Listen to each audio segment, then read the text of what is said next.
এগৰাকী নাৱৰীয়া হৈ পৰিছে সকলোৰে চৰ্চাৰ বিষয় মাত্ৰ ৪৫ দিনতে কোটিপতি হৈ পৰিল নাৱৰীয়াগৰাকী মহাকুম্ভই ভাগ্যৰ দুৱাৰ মুকলি কৰিলে পিণ্টু মহাৰাৰ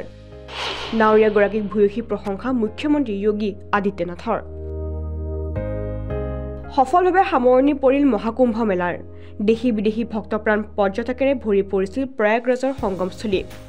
মহাকুম্ভৰ অন্ত হোৱাৰ পাছতে এতিয়া ৰাজ্যখনে মূল বিত্তীয় অন্তৰ্দৃষ্টিসমূহ ভাগ বতৰা কৰিছে উৎসৱৰ সময়ত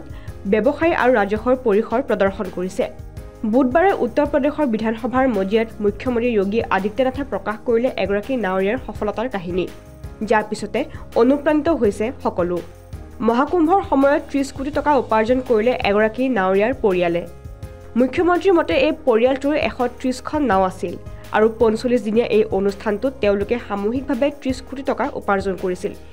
ইয়াৰ অৰ্থ হ'ল প্ৰতিখন নাৱৰ আয় ২৩ লাখ টকা আছিল আৰু প্ৰতিখন নাৱৰে দৈনিক উপাৰ্জন আছিল ৫০,০০০ টকাতকৈও ওপৰত মুখ্যমন্ত্ৰীগৰাকীয়ে উল্লেখ কৰে যে মহাকুম্ভৰ ফলত ৩ লাখ কোটি ব্যৱসায়িক টাৰ্ণঅভাৰ হৈছিল ইয়াৰ উপৰিও ৰাজ্যখনে এই অনুষ্ঠানটোৰ পৰা ৫৫,০০০ কোটি টকাৰ ৰাজহ লাভ কৰাৰ আশা কৰিছে এই মহোৎসৱে লাখ লাখ লোকৰ বাবে প্ৰত্যক্ষ আৰু পৰোক্ষ কৰ্মসংস্থাপনৰ সুযোগ সৃষ্টি কৰিছিল পিণ্টু মহাৰাৰ এই সফলতাৰ কাহিনী শুনি এতিয়া অনুপ্ৰাণিত হৈ উঠিছে প্ৰতিগৰাকী ক্ষুদ্ৰ ব্যৱসায়ী news desk report current Assam